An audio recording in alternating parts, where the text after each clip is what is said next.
शिवबसव कल्याण सांस्कृतिक कला क्रीडा मंडळाच्या वतीने जगद्गुरू सिद्धलिंग राजदेशी केंद्र शिवाचार्य भगवतात्पद महास्वामीजी यांचा शुभ आशीर्वचनाचा कार्यक्रमाचे आयोजन सांगलीतील शिवबसव कल्याण सांस्कृतिक कला क्रीडा मंडळ यांच्या वतीने सांगली शहरामध्ये 2 दिवसाच्या धार्मिक कार्यक्रमाचे आयोजन करण्यात आले आहे।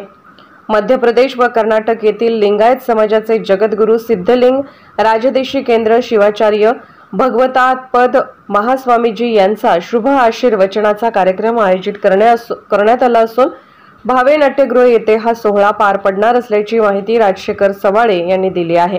या प्रसंगी सुरेंद्र बोळाज, निळकंठ कोरे, दीपक कापले, प्रमोद परमने, सिद्धरामण्णा आणि विशाल मगदुम आदी उपस्थित होते। शिवबसव सांस्कृतिक कला क्रीडा मंडळ यांच्यामार्फत उज्जैनचे जगद्गुरू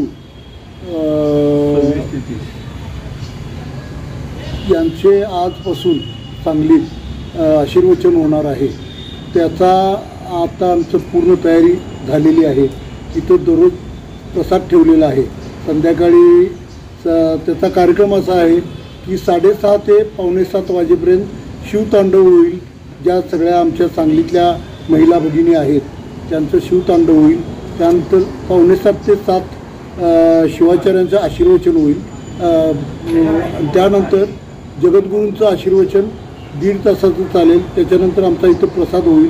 असं नित्य कार्यक्रम आमचा 30 तारखेपर्यंत चालणार आहे। या कार्यक्रमात प्रचंड संख्येने लिंगायत समाज उपस्थित राहणार आहे आणि मोठा कार्यक्रम होणार आहे।